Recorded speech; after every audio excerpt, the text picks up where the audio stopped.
go to the Americana segment. Sure. And that will be in the recording too, so be aware of that. You're good, man. All right. So I'm going to start off. This is a great, great honor and a privilege to be here in front of Tommy Carrigan, who's a podcaster, who has absolutely blown us away. He has over 812 sessions, podcasts in the last 2.5 years, yeah. Tommy. I mean, I've interviewed some people, but not to the extent that you have. So to us who are watching you, you know, some of us think this is a riddle within a mystery within an enigma. We've got a 31-year-old here who is interviewing legendary luminaries. Where does he find them? How does he find them?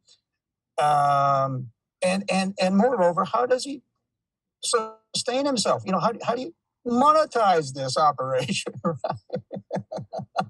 So I'm going to ask you some questions briefly. Then we're going to get into the podcast section of the interview where you can, you know, give us a few more details, flesh it out for us. Just tell us a little bit about yourself. Where were you born? When were you born? Why were you born? Why was that? Well, I don't know if I can answer the last one.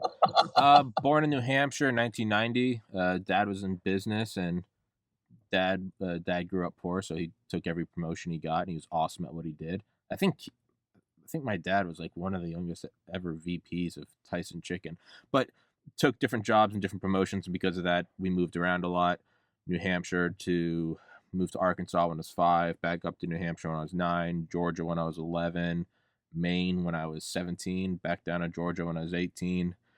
I went to college at Valdosta State University for 2 years, and then did my second 2 years at the University of Georgia. Graduated magna cum laude, published research in aquatic toxicology, scored in the top 5 percentile in the MCAT, got into medical school at the University of Miami Miller School of Medicine, scored in the top 1 percentile on the PCAT, the pharmacy college admissions test, got into a medical school in, it was like a remote campus in Florida called the Lake Erie College of Medicine. I have no idea why it was in Florida. Ultimately decided not to go, wasn't really that happy, and it was facilitated. My not going was facilitated by a couple months after I graduated, April 15th, 2014. My oldest of 3 brothers committed suicide, and that kind of set the stage for the next several years. A mixture of just having the realization like 2 months prior that I didn't want to be a doctor, which was this like, it was scary. Like I just spent 4 years just nonstop. Like it made building the podcast look easy, and a lot of soul searching and culminating in after like a year and finally realizing like I didn't want to be a doctor. And the school I applied to, 15,000 students applied. Mind you, 15,000 like honor students applied. 100 got in. I was one of them. And I took the golden ticket that I worked so hard towards, and then sent him an email and was like, hey, thanks, but no thanks. I had no idea what I wanted to do. It wasn't even like I was like, I'm going to be a podcaster. I had no idea what I wanted to do. I just knew that wasn't where my heart was. And so it was scary and liberating.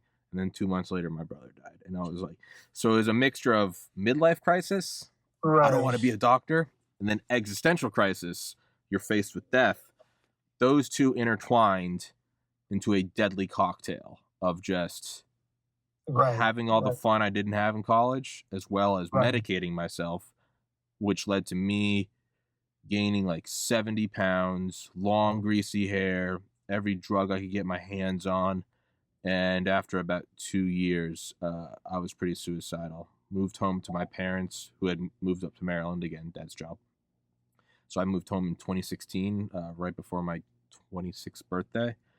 And it can only be described as like 5 harrowing years of losing weight, doing therapy, really just learning how to like discipline myself, like brush my teeth and like put on clean clothes every day. I just let go of everything. Taught myself graphic design for a couple years, didn't really pan out. And I don't really remember what the impetus was. I mean, I joke and say I was listening to Joe Rogan and said, hey, I'm smarter than him. But the reality is I've been listening to him since December 2011.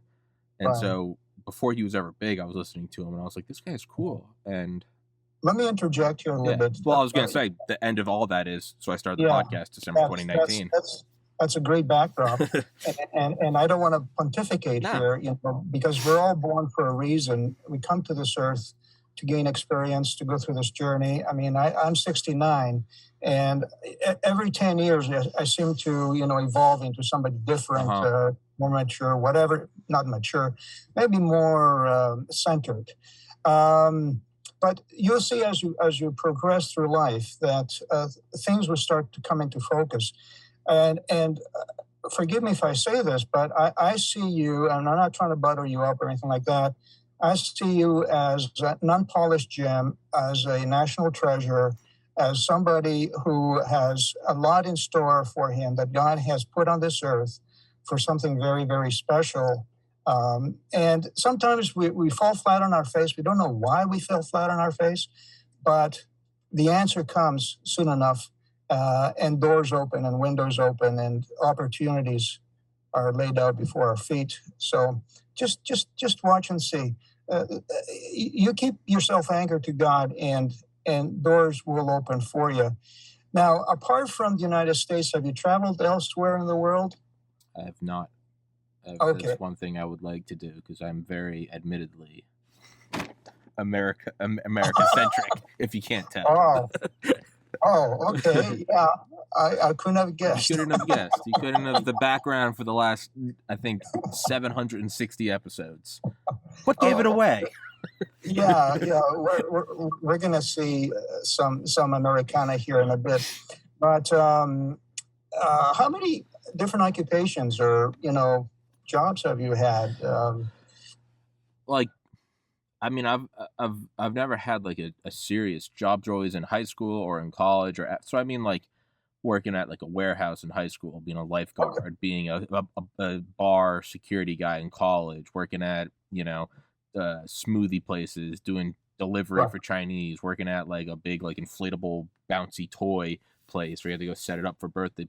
So it's all always doing like apartment renovations, just carrying like trash to dumpsters. It's all always been. Yeah. It was either gunning for medical school to be a doctor or some random thing just to have cash in my pocket. Just to give you some context here so that we can relate to each other a bit. My very first job out of high school was a garbage man behind the garbage trucks, dumping, trash cans into the back of the truck. Yeah. The other thing we have in common is we were both schooled in Catholic schools. Mm-hmm. So that's kind of an unusual, coincidence. And we both had some pre-med experience. I was in pre-med for 1 year. And I built my own AR-15 too. From the lower, the lower receiver up. But anyway, I want to focus on you. What kind of impact would you like to have on the world? So ultimately, what I would like to do is, I mean, there's the kind of the cliche, leave it better than you found it, right? That's kind of a given. Obviously, I love the United States, but I try to, just through all the history I've read, I've tried to kind of back up. It's like, what would be like a form of currency, like an NFT. All right, what's been around a little longer than that? Crypto. What's been around a bit longer than that? Fiat. What's been around longer than that? Probably like government bonds. What's behind that? Gold. So you can kind of keep backing up till you find like the root, and then obviously gold's not actually worth anything, but you can exchange it for food, water, shelter. So I've tried to like keep backing up. Like what's American dollars wouldn't matter in ancient Egypt, but a kilo of gold, hey, they recognize that too. But would it trouble you to know that with these precious metals, the Federal Reserve has special trading desks that make sure that the prices don't. I mean, listen, it's all rigged. It's all. I know that it's all rigged, but the point is like you can kind of back up to find like that core thing, right? Almost like an atom. You can keep breaking things down until you really get to like a. So, I've thought more and more like, what impact do I want to leave on this world? Or how would you like to be remembered? I don't really care how I'm remembered. Because that's in the eyes of people, right? I mean, you have no ego then. No, I do. Oh, I have an ego. To say you don't have an ego is you got an ego. To have the ego to say I don't have an ego. You know, let me put it to Sure. you this way. I'm a special case, okay? Ever since 3 years ago, I became the paragon of humility, and I reached the apex of self-effacement and, you know, just modesty. I've had no problems with my ego whatsoever. Yeah. Yeah. That's a joke. I know. I know. I was like, motherfucker. Yeah, no, I'm the most humble motherfucker on the planet. No one is more humble than me. There isn't a more humble person ever. I'm the humblest. I am the humblest.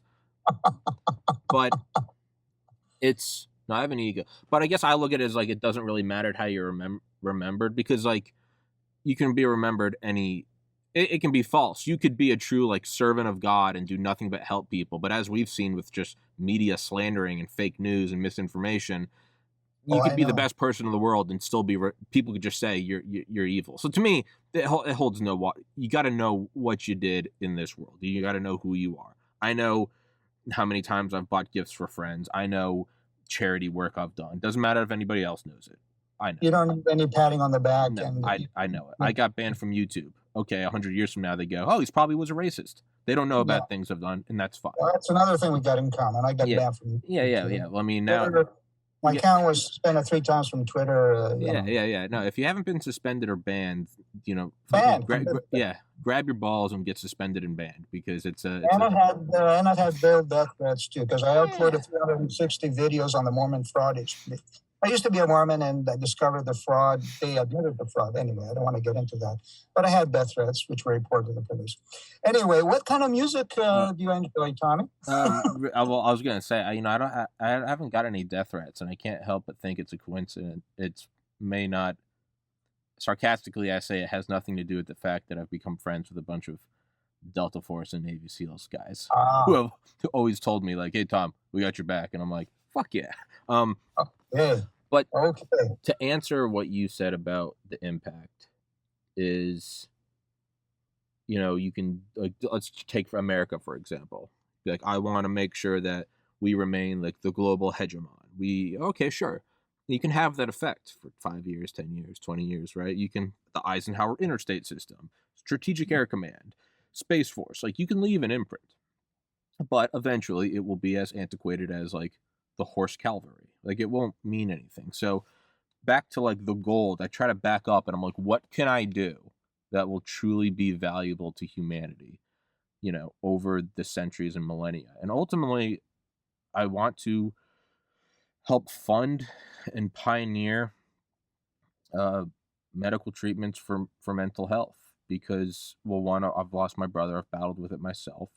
But as I've seen through my own uses only 4 or 5 times in my life, the ability for psychedelics, mushrooms, and not in some, let's take it and go to a concert, but I mean, take them and you go meditate by yourself and go inwards and ask God to guide you, and hopefully the trip won't be too scary, will have more effect. Psychologist and psychoanalyst Richard Alpert, aka Ram Dass, who died just the other year, like 95, and his buddy Timothy Leary, from both Harvard, School of Psychology, Psychiatry, when they tried mushrooms, these are Harvard-trained physicians. They said they learned more in 7 hours about the human psyche than they had in 30 years of studying and doing research.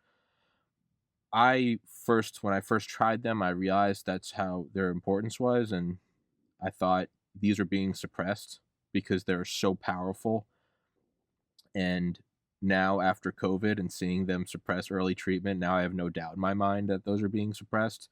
But even if they're not, I think that even if those don't work at all, I think that there is a ton of room for mental health treatment. I don't know if it's all medication based. I don't know if it's therapy based. I don't know what it is. But it's interesting because when I went into pre-med, my goal was to become a psychiatrist. And I interviewed some psychiatrists, and they told me, hey, you know what? It's hit and miss with us. We don't know for sure what the symptoms, and we have to prescribe some medication. If that works, fine. If it doesn't work, we'll try something else, It's totally hit and miss, and that's why I backed off. I thought it was a little different. Well, I was going to say, I've just the other week I interviewed like the head of like it's like psychedelics and consciousness studies at Johns Hopkins, and they were talking about like a new wave of like medical treatments is coming that's going to change the face of mental health care. So this is a very long-winded way of saying I want through the podcast to make as much money as I can and either open a medical school directly aimed at mental health, like making that its real specialty, or trying to pioneer new research. And that's because that will help people, even if America collapses and China takes over, and after China collapses, India takes over, hundreds of years down the road, medical advancements help everybody, and it helps alleviate pain, right? The guy who discovered the antiseptic technique and helped surgery, he was British, but that helps you and me if we've ever had surgery. So I want to answer your question, I want to help alleviate pain, the pain that I know, mental health, and through my brother, I've lost aunts and uncles and cousins to suicide. I want to help alleviate pain through mental health, and I want that to be my footprint. I don't give a shit if it has my name on it. The ego in me would love to have my name on it. I don't care. I don't care if it helps Americans or if it helps members of Al Qaeda or if it, I don't care. I want to help alleviate mental pain. Okay. So that's the answer. I got the answer. Just to zero in a little bit here on your brother's predicament, suicide, were there any warning signs that it just suddenly happened? Because it's been 8 years, you can't help but start to notice things. And you also don't know if that's just you playing armchair quarterback or Monday morning quarterback. Hindsight's 2020. Do you start projecting things because that's otherwise it's chaotic and your mind would much rather it make sense? You'd rather have something be evil and it makes sense than be chaotic. Because if it's chaotic, it's just like, what the hell? Versus if you're like, oh, Hitler was evil. It makes more sense. I understand. No, yeah, but ultimately I would say, and who knows, maybe me saying no is a way of justifying it so I don't have to feel that burden. I think there were some, and that's just hindsight's 2020.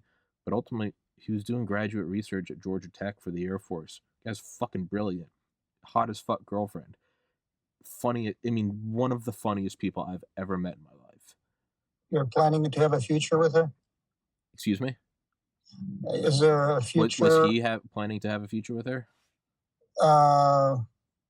Okay, I misunderstood. I thought it was your girlfriend. No. He had a beautiful girlfriend of like 10 years. So I mean, like, really brilliant guy doing classified research for the Air Force, engineer, jet engine shit, 3D printing. He fucking loved it.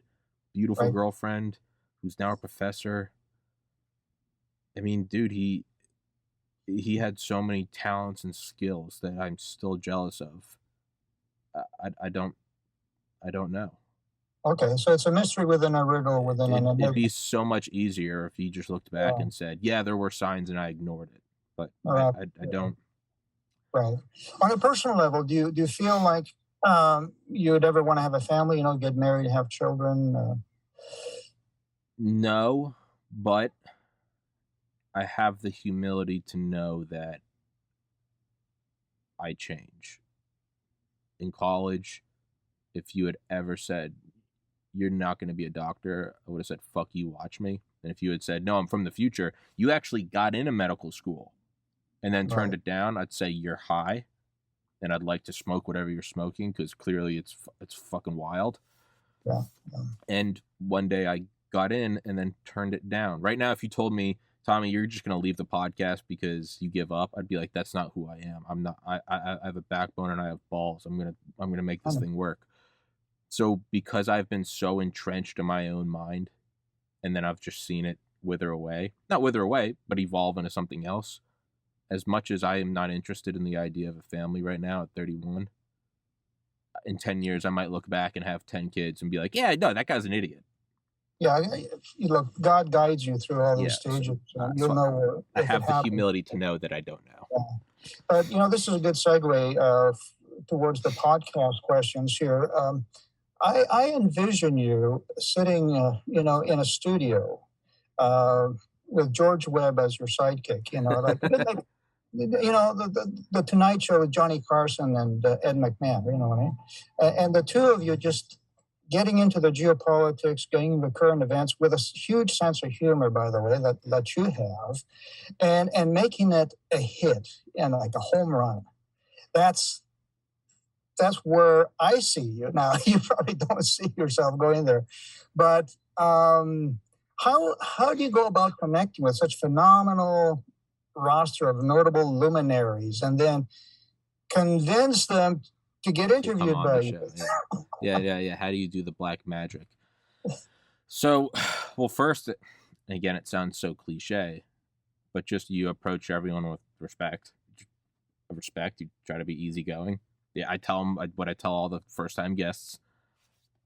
It's not live. I can edit out anything you want. And if at any point in the future, for whatever reason under the sun, you want me to take down the episode, I'll do it. No questions asked. So right from the get-go, you go, this is an ambush journalism, blah, blah, blah. Right. You say who you are.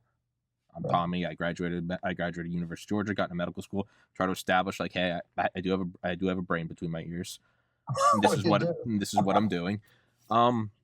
And what you don't see is 99% of requests go unanswered or you just get a no. So it's also just the shotgun approach. So I don't know what works. Is it just volume or is it the actual template I send? But it's also, there is a huge game, and I've realized this. It's a very like long-term game of checkers. And I say that as someone or not checkers, chess. And I'd say that as someone that's never played chess, but I'm just going to use the analogy. I play chess. Like very first episode, I just got a friend to come on. We shot the shit. And I did that just so that the next person wouldn't have to be the first guest. You don't have that thing on your shoulders now. So I got a couple more friends. And once I got to like 10, I just started to go to Reddit and was like, it was like when you're playing Monopoly and you just buy everything you land on. I was like, grab everyone you can. There's a guy at the gym, he used to be a firefighter, come on the podcast. I don't give a shit what it is. Next guy, go to Reddit. Hey, I wrote a sci-fi book. I don't give a shit if anybody's read your book. Come on my show. And then you get 20 guests, and then you get 30 guests. And now you start to have this library of guests. Now I have 25 guests. So now you email someone, you go, hey, I've done 25 episodes. I'm interviewing all sorts of people. They look at it and they go, okay, well, clearly you've done a couple. So maybe, again, the acceptance rate is very, very low. And then you just move, and you don't, for me at least, you don't stay in one category. You can't fake enthusiasm. So if you don't think I should be covering the Hong Kong protests, you go, man, I'm really interested in Navy radar. That's just what I'm interested in today. Find a guy on r/Navy. Hey, will you come on and talk about radar or like whatever you can talk about? Yeah, sure. You do that episode. And that enthusiasm, it becomes apparent to people watching. So I've had guys that build the lasers that clean printers used for like beer boxes. But it was fascinating. We talked about all this shit. It was incredible. And then you keep building and building. And then every once in a while, you go from just the grab everything you can to maybe you try to zone in on somebody. And like the first big one was episode 50, Dale Comstock, Delta Force. I've had on 50 guests. I've had on Marines. I've had on drone operators. I've had on, does it work? Yeah, sure, Tommy, I'd love to. Fuck yeah! And you get it on and it works. And then you can do two things from there. One, you can start emailing other Delta Force or Tier 1 operators. Look, I've already had one guy. Yeah. And other, you go, hey, Dale, do you know anybody cool that I could have on? Yeah, do you want to talk to my other Green Beret friend? Fuck yeah, I do. And it starts branching off. And then you do 30, 40 more episodes of just kind of grabbing everybody. Okay, but you had some huge names. You had Dr. Malone, Bill Big, what's his name? Peter McCullough. You had all kinds of doctors, and these COVID. So what I'm explaining is that just keeps scaling up. Episode 95, Mike Durant, the Black Hawk Down pilot. 150 episodes later, big gaps. I say, and then later, but months pass. Then I got on Charlie Duke, who walked on the moon. I got turned down by Buzz Aldrin, but I got Charlie Duke. Fuck yeah. And then you just keep going. And finally, you start small doctors, bigger doctors. And then you meet, and this is God opening doors. The least likely person is the person that will always fight. Hey, I know Dr. McCullough. Do you want to have him on? What? Yes, I do. Then you have on Dr. McCullough. And now once you have Dr. McCullough, well, now you start emailing other doctors. I've had on this guy. You get Dr. Malone. Once you've had on Dr. Malone, that's the ace card. Now you can have on any doctor. So if that makes sense. This is a viable model to monetize your your podcast. I mean, I don't understand, if I was to follow that model, how I would be monetizing it, because there's no advertising. No. Oh my gosh, I've got a note here. This meeting will end in 10 minutes. Upgrade now to remove the 40-minute time limit. You'll just finish the episode and then start a new one. Okay, all right. Yeah, no, you're fine. I'll send you your link after that. No. Yeah, you're good. Yeah. And I'm recording it, so I've got it. Doesn't matter. Yeah, okay. So, but you're asking about monetization. Yeah. So, if you're a moron, you'll believe that YouTube's going to monetize you, and you'll chase that carrot like a jackass until it's like Charlie Brown in the football, which I did. You're like, I just have to get to 4,000 watch hours and 1,000 subscribers, and then I'll make money on YouTube. Surely they won't censor me because I'm right-leaning and love America. And so you chase that carrot, and then eventually you don't get it, even when you break that mark. You go, how come I'm not monetized? They go, well, it takes about 2 weeks. Well, no, hey, it's been 12 months since I broke this thing. What's wrong? We're just going to ban you. Fuck off. All right. So what I did was drawing on experience from college. My first year, I was a terrible student. I didn't try. My second year, I started studying a lot. And that's when I decided I wanted to be a doctor.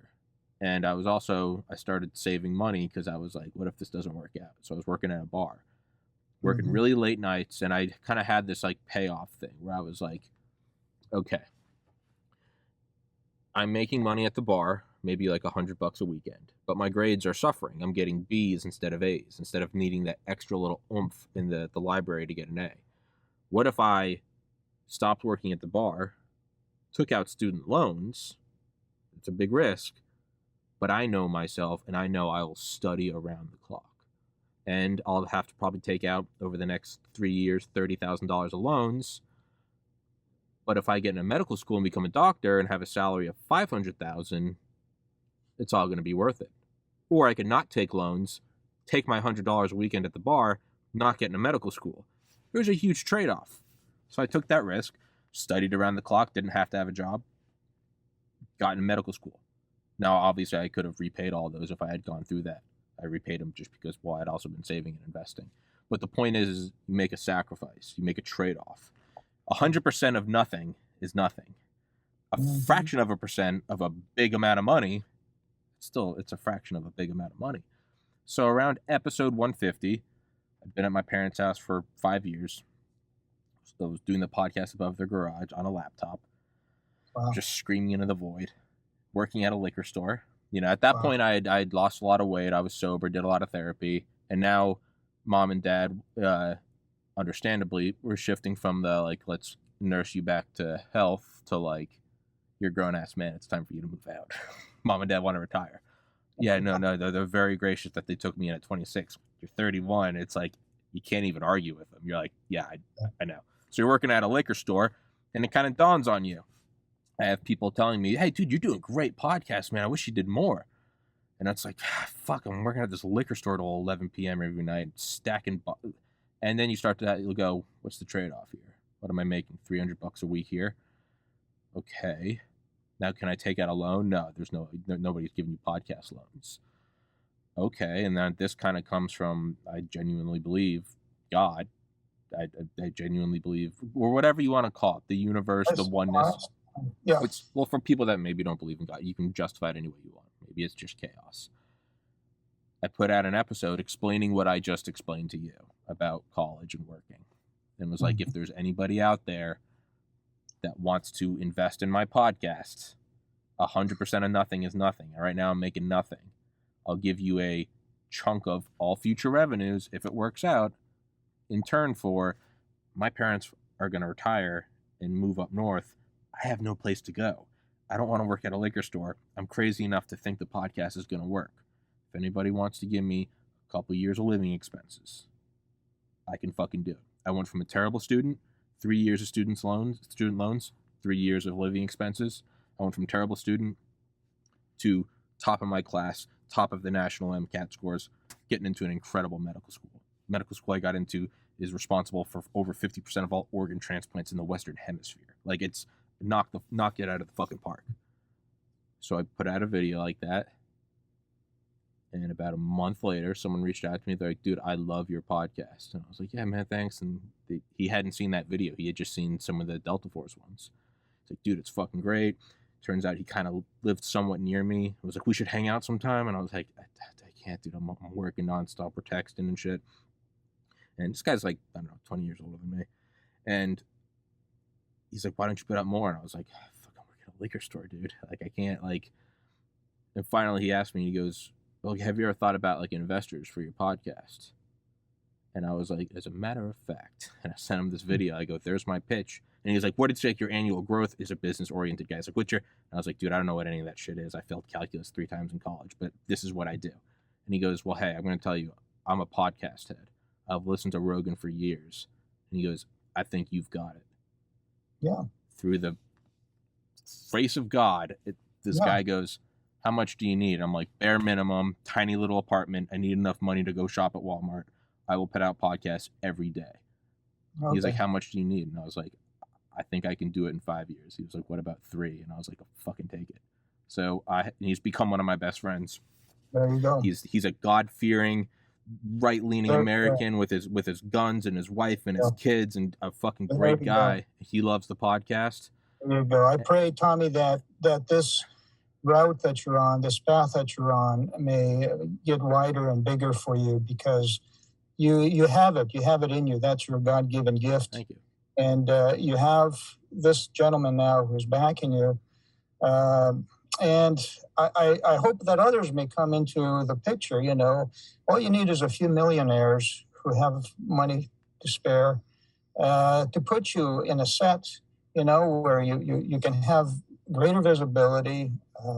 I don't know what you prefer. Like, I don't know if you watch Alex Jones or Del Bigtree, what layout you like, what platforms you like better, what would be your ideal set. But, you know, there's ways to do it, you know, with the right people. And if you have some God-fearing people backing you, brother, Godspeed, man. Yeah, it's very much so. He's definitely not lining my pockets. It's enough to survive, and it's good. It's because that keeps you hungry. So there's still, you know, I update him every day. He watches the pod. I have full creative license. He'll never say have on this guy or don't have on that guy. Right. Completely hands off. Okay, so that clears it for a lot of people who are watching this. Tommy is not an FBI or CIA. Yeah, okay? Yeah. Where do you get the money? The thing is it would be so much more believable if I just said, "Listen, guys, I'm fucking from Langley." People are like, "Hold on, you put out an episode and a wealthy guy just reached out to you," and I'm like, "I don't know what else to tell you." But they're like, "How did you get on a guy that walked on the moon while you still lived above your parents' garage?" And I'm like, "Trust me, I know how much I look like a CIA asset." I wish I was, because they'd probably give me better fun. They'd probably get me in with big tech. They'd have me trending on Twitter every day. I think if you were a CIA asset, you wouldn't get banned from YouTube. Maybe they would if you really wanted to make it believable. I wish I was, because it would be so much easier. Trust me. I hear you. Yeah, it says you got like a minute and a half left if you want to. Yeah, start over. Start over again. Okay. Yeah. Let's cut it off here. All we'll end it, and I'll send you a new link right away. All right. So I gotta back out of this then? I'll just end meeting for all, okay. And then all right. We'll set record. All right.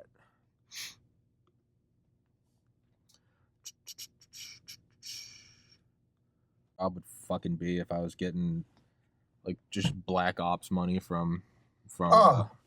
You wouldn't be in the situation you're in. No, you might be, because they might want to make it look realistic and get you banned. Sure. And you might have more opposition emailing you, threatening you, and all that stuff to make it even more realistic. You know? Yeah, I don't think they would. It's kind of like that joke. You could predict what the Japanese were doing based on like their past tactics. You could predict what the Germans were doing based on like their ethos. But no one could ever predict what the Americans were doing, because even we didn't know what we were doing. My logic is kind of like, you can't plan a counterattack to this podcast, because even I don't know what I'm doing. We don't know from 1 minute to the next what the hell is going on. I have no idea. I don't schedule episodes more than like 14 days out. I couldn't tell you what the hell is coming next. You can't you can't there's no playbook to steal because I don't know There, what's coming, and the only playbook I have is the one I openly talk about, like I did on this podcast. Just go on Reddit and find people you want to talk to. They're like, no. They're like, what's the classified shit? I'm like, there is no classified shit. I love it. I love it. This is so fresh. It's just out of the box, spontaneous, and that's what people want. They want something fresh, clear, transparent. Hey, also for you, don't forget to start recording. Oh shit. Recording in progress. Thank you. Yeah. Thank you. We're back after a short intermission here. So yeah, as we were saying, this is probably the best format for you, Tommy. It's very spontaneous and out of the box, and people just like to have something fresh. That's not too scripted. Yeah. Because if you're with ABC, NBC, CBS, CNN, they're going to script you. They're going to tell you can't talk about this, you can talk about that. Yeah. Right? Yeah, to me, that's worse than death. Right. And that's not what America was built on. And I also like the fact that you go out of your way to include both sides of an argument. I try my hardest, much to the dismay of my primarily conservative leaning audience, or at least that's what I think they are. I can't just go down one side and say this side good, other side bad, because that is the complete dropping of all intellectual responsibility. Right. I understand. You cannot possibly even. We're in China then. I mean. Yeah, exactly. It's like the joke earlier, right? I'm the humblest guy in the world. You can't possibly even begin to lie to yourself that you are a continually evolving human if you can't go, maybe I'm wrong. Right. And this is a perfect segue to get into the list of questions I have for you under the label of Americana. And I'm going to have to make a small transition here, changing of the core and everything else, because I kind of like the red, white, and blue. I don't know if you noticed, but I have strong sentiments about the red, white, and blue, and I don't like to be thought of as a Chinese, tool here, because that's the last thing I want. There's no way on earth that you can peg me for a Chinese operative, especially not with this sign here. And I'm not done yet, because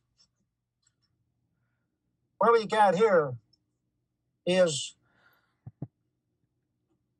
the all-and-be-all of Americana. See, now you're going to be accused of being a FBI asset. They're going to be like, this guy's trying to. I'm an FBI asset. Yeah, eat your ass up. I'm going. That's right. And where's my cup? Oh, yeah, you got to watch out for the cup.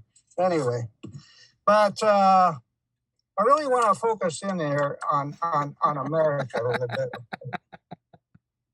because it's one of those things that I think about a lot, and I don't know if you guys know, but back in 2016 I ran for president, just on a whim, because I have some ideas. I want to give the power back to the people. It's an of, by, and for the people republic. Res publica, from the Latin, affairs of the public. So, I know it's a little bit over the top here, but I believe in overkill, okay? Metaphorically speaking, of course, don't take me out of context. Going to get no-knocked by the FBI. Flashbang. But you do realize that we're living in very, very interesting times here in the U.S. of A, okay?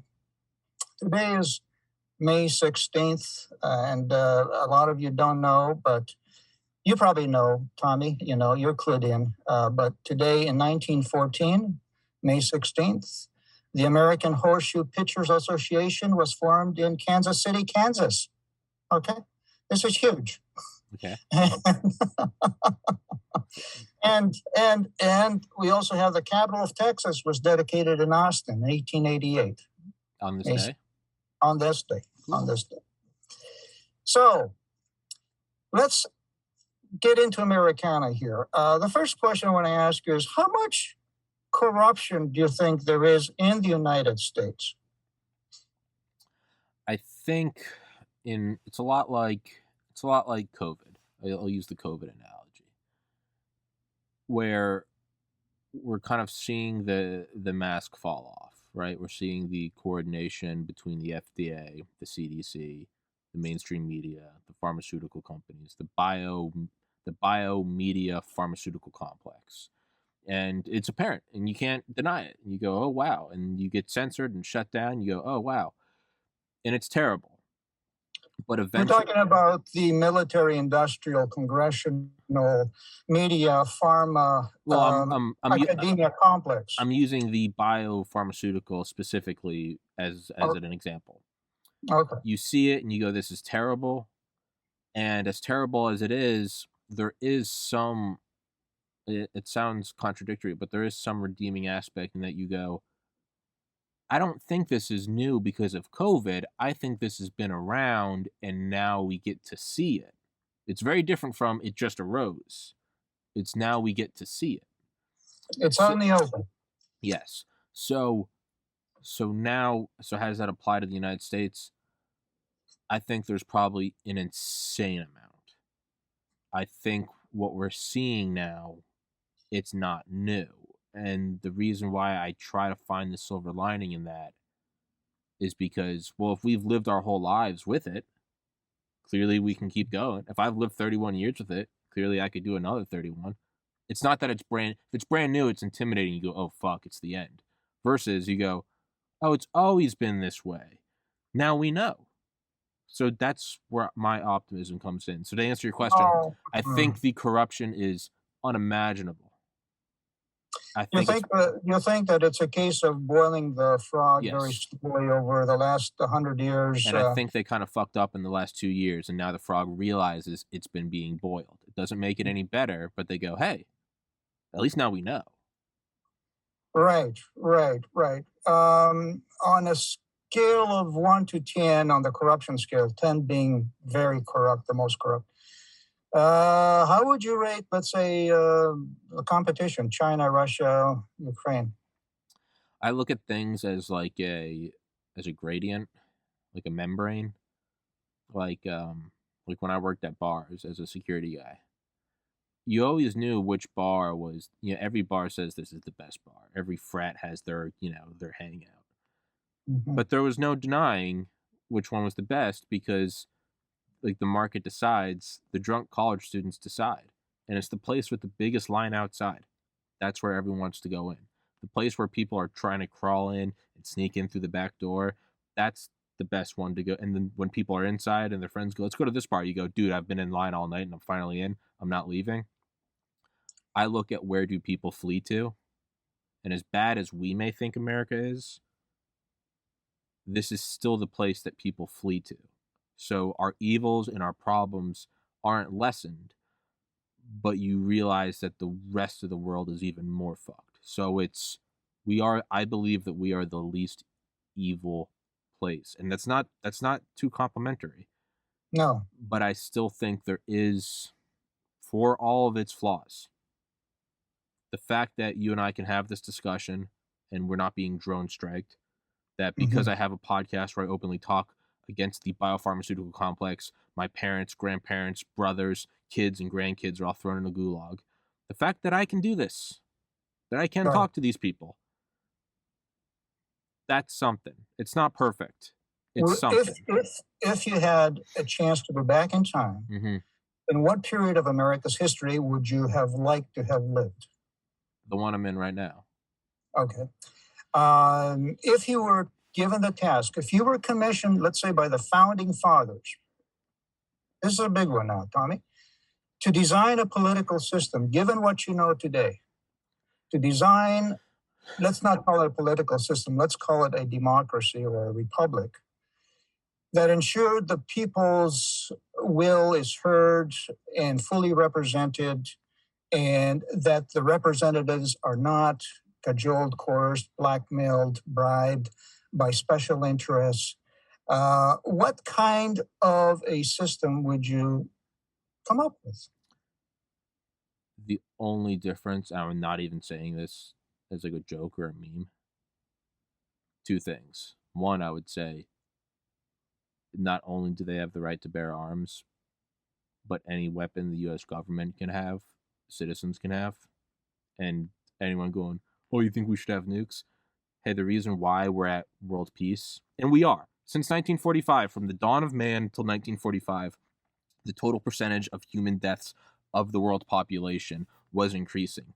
It has been decreasing since August 9th, 1945, when we dropped an A-bomb on Nagasaki. And it could have gone up, but it leveled again when in 1949, Lavrenti Beria, the head of the KGB, got the first Soviet A-bomb to go off. It was called Joe 1, after Joe Stalin. We have been at peace since then. You might not think about it, because Korea, Grenada, Vietnam, Desert Storm, War on Terror, War in Iraq, Ukraine. But in terms of percentages, it has been going down since everyone's had a gun to each other's head. I'm not kidding. Yeah.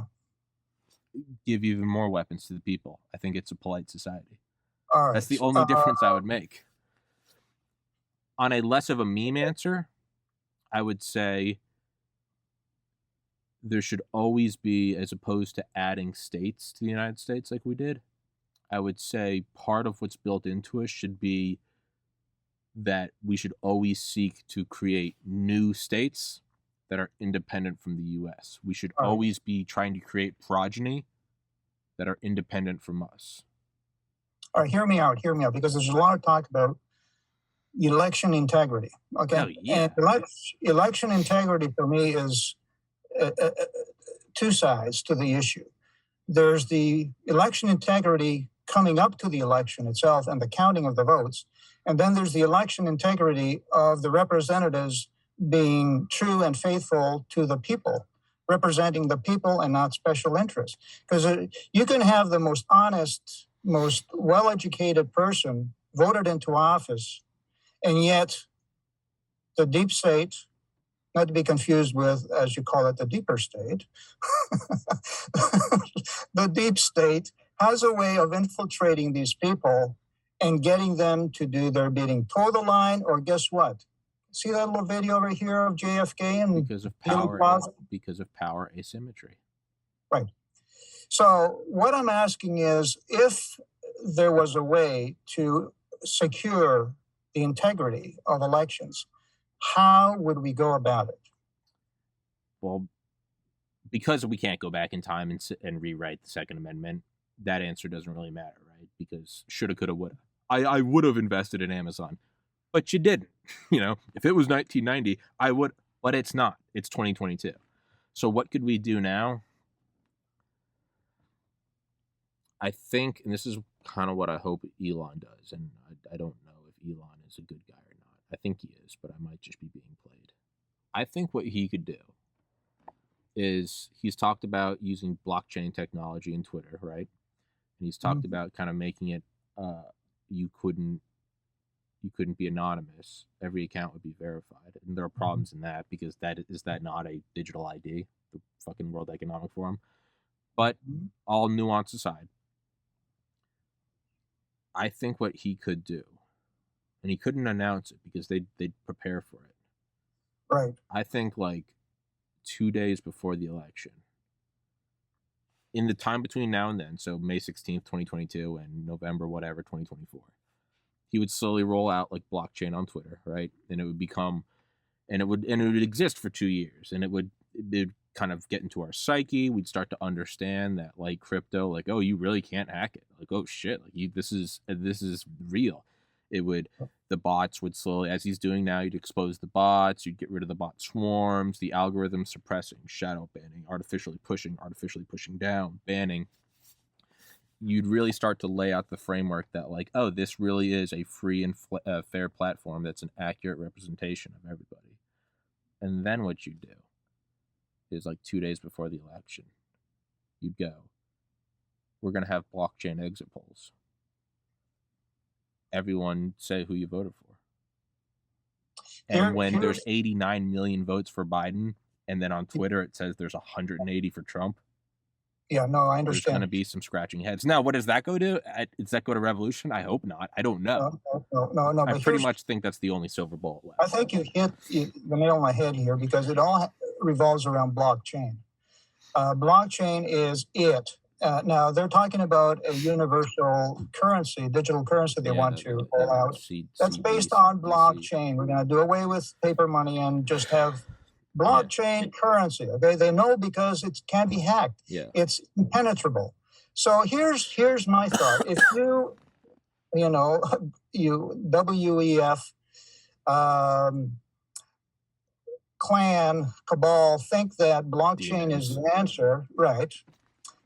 Soros and the rest of them. If you think that's your answer, we think blockchain is also the answer when it comes to elections. Because hear me out. I hate to be so Americana here, but hear me out. We can go online, we can open up a bank account, we can transact, we can renew our driver's license, our vehicle registration, we can shop on eBay, on Amazon, we can have, all kinds of verifiable ways to ascertain who we really are, with blockchain technologies. Why not implement that same technology on election day, where people can just go online and vote? Well, come on. You and I both know the answer. Because it would work. Because it would work. Not trying to be all like pessimistic, not trying to be edgy. But I mean, come on, we both know why. How come we're not using just block? Well, because then if we're not printing fiat money, they can't inflate it. I mean, like, we both know. So I think it has to be a parallel, because they'll keep, right. You got to have your ID to go get your car, to have it certified, to go get alcohol, you want to go buy pepper spray, you want to go do X, Y, and Z. You want to go get NyQuil, you got a cold, allergy season. Where's your ID? I'm 31. Where's your ID, sir? Well, no problem. I got my ID, because everyone has a fucking ID. Even in college, where's your ID? Here's my fake ID. You could manufacture them in college. Absolutely. How come you don't have to have it to show how to vote? Well, because we all know the answer. Because it would work. So what you have to do is use a parallel tech. You have to parallel it. You have to mirror it. Have someone else do. Elon will go, hey, I'm not saying what the elections are. I'm just doing exit polls. And, he could couch it as, I just want to see, what do y'all think? Well, look, we've put the ideas out there, and I've also included some of my ideas in my little booklet that I published a few years ago, 5 years ago. It's called American Reboot. I'll just put a little link to it here. You can get into it. But the thing is this, there's other aspects of America right now that are topsy-turvy. They're not integral to the American Constitution. For example, we have dual citizens in government. Yeah. How do you feel about that? Why do we have dual citizens in government? No, I don't think you should be able to have that. But again, we know why. It's because it's corrupt. The foxes are watching the henhouse. We can't look to them to change it, because they're the ones that have kept it in power. All right. It's corrupt to the core. We're asking the forest fire to put out the forest fire. Yeah, sure, I'll put it out. Or the foxes in the chicken. So what you'd have to do is you'd have to do Elon. You'd have to have someone that could. You'd have to hide it up until the last second, because if you said you were doing this, they would plan for it. You'd have to just, on a whim, go. And you have to couch it as, let's show how much better we are at prediction polls than CNN and Fox News are. You'd have to just put it in some harmless way.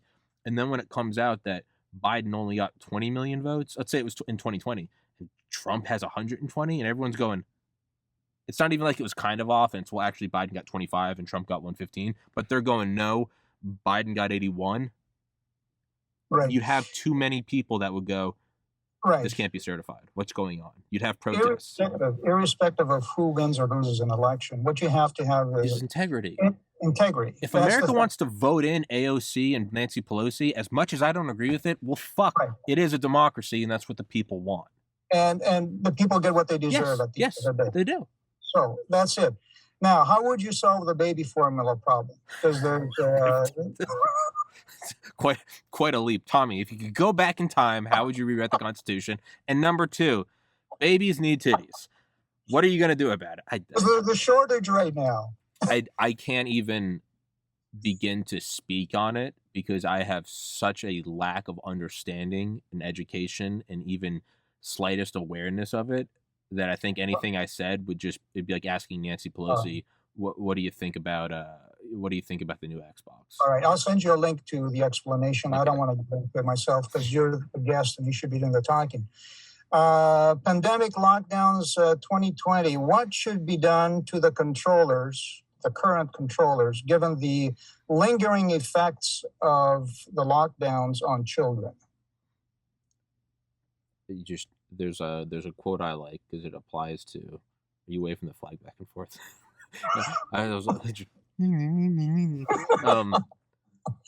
There's a quote I like, and it kind of comes into play whenever I find myself kind of in like a depressive rut, which doesn't always mean that it's for 2 years doing drugs and you got to move home to mom and dad. Sometimes it's just you have a bad day, and instead of going to the gym the next day, you decide to lay in bed, and surprise, you feel even worse the next day, and you got to catch yourself sliding.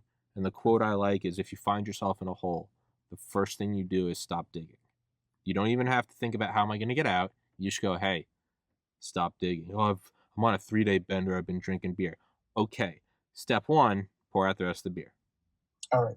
So how to end it? Step 1, just end it. End all mandates. All right. That's all I got. All right.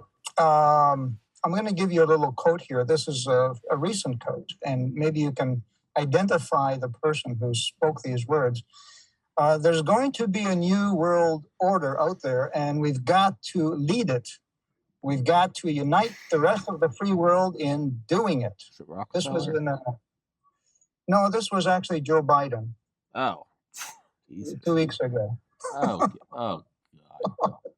And we got him on tape. I'll send you the link. No, I don't even need. I believe you. Send it to me just for good practice. Yeah. Now I give you one word statements here, and you can give me your reaction in 20, 30 words. We'll go through them really quick. Biden. Puppet. Okay. Obama.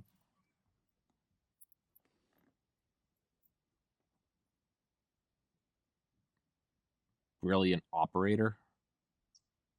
That doesn't mean he's good. I know. Trump.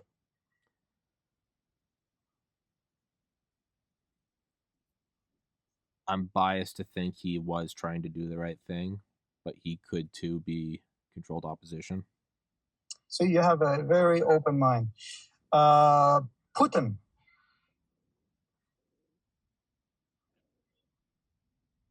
He might be doing what he thinks is best for Russia.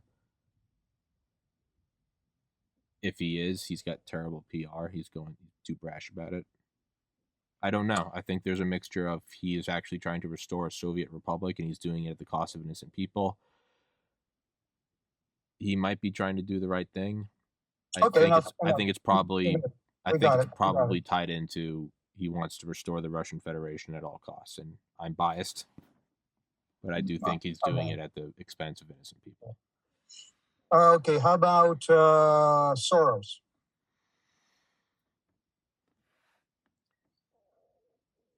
A bitter demon who could at any moment stop digging the hole and find God and open his heart, but is just digging the hole deeper. And I feel bad for him. Okay, Schwab.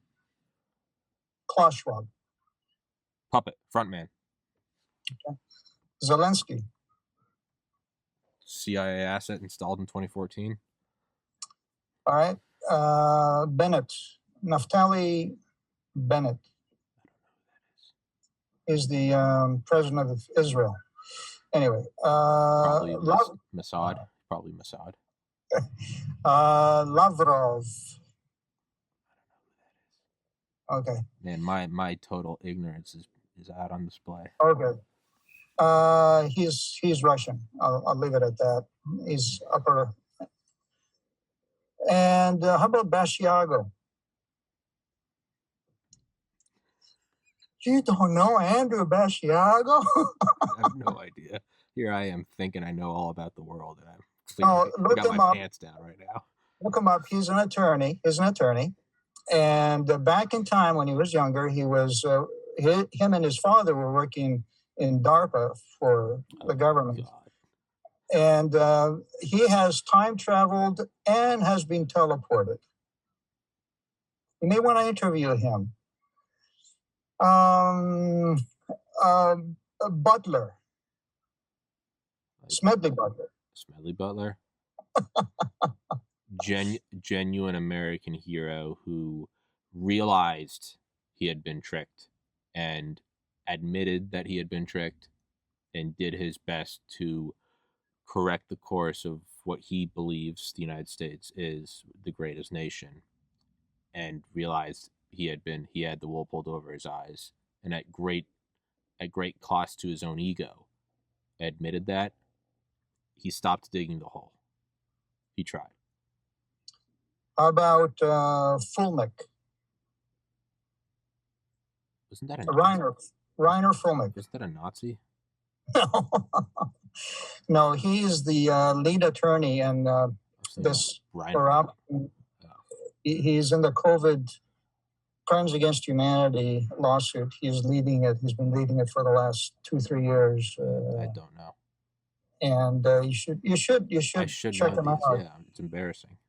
You should interview this guy. He is absolutely phenomenal. I'll send you a link of him. What is here's a quote from him, okay, in his last tour, because they have this Crimes Against Humanity tour. They're going around the United States. And when he finished his speech, he said, "That's why we're going to get these bastards and send them to hell." Okay. So he's hardcore. Hardcore. Get him on your show, please. I'd love to. Now I'll send you some links to his email address. Please do. Yeah, please do. Actually send me an email so I'll remember to do it. Yeah. So how imminent is a nuclear war, given the geopolitical dynamic right now? No more or less than it has been since 1949. And what that means is, theoretically, it's always 30 minutes away. We got through the Cuban Missile Crisis. We got through 1983, Able Archer. We got through 9/11. Right. We've DEFCON has gotten lower over the years, and it's gone back up. I don't think this is any different. How do you assess China's, say, handling of the COVID situation and also of its ownership of different assets here in the United States? Brilliantly evil. They're incredible tacticians. You have to respect your enemy. It's fucking brilliant. Would you say that some of the politicians on the state or national level are aligned with China's interest? Yeah.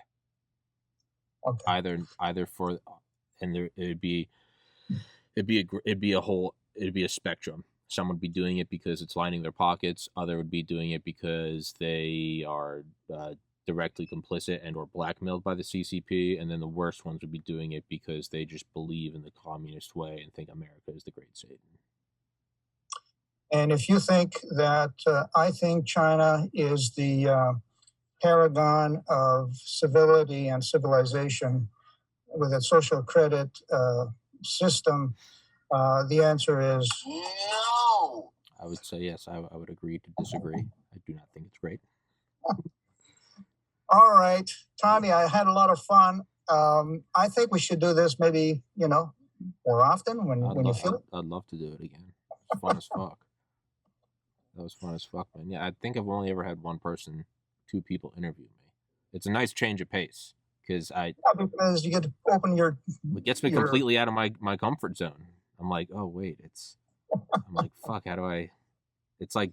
See, now if we were both like this in this kind of regalia, talking about Americana, you with your hat, and your flag and your glasses. And I think it'd be funnier if I was dressed as Bin Laden.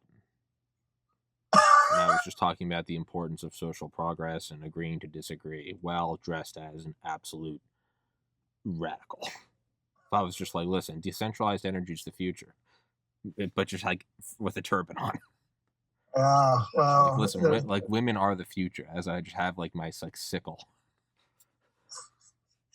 and speaking of women, because it's getting really, really hot here.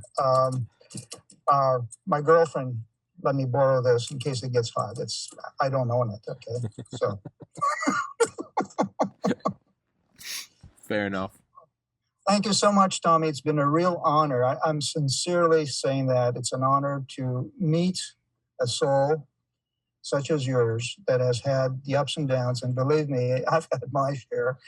But here we are convening and conversing civilly without going at each other's throats.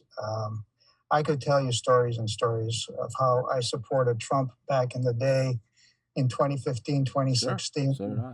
How I sent him birthday card. His birthday is June 14th. And how I got off the Trump train because I started realizing, this is not going anywhere. And now, especially with the warp speed vaccines, I don't know, Trumpy. I think we got played. As Mark Twain said, it's easier to fool a man than to convince a man he's been fooled. But as Smedley showed us, if you can admit you've been fooled, it's open. It's free travels. You can make huge spiritual leaps. I think we got fooled. Yeah. So anyway, on we go, onwards and forwards. God bless America. God bless you. Thank you so Thank much. you. Thank you so much, my man. Take care, dude. Sure. Take Bye-bye. it easy. Peace.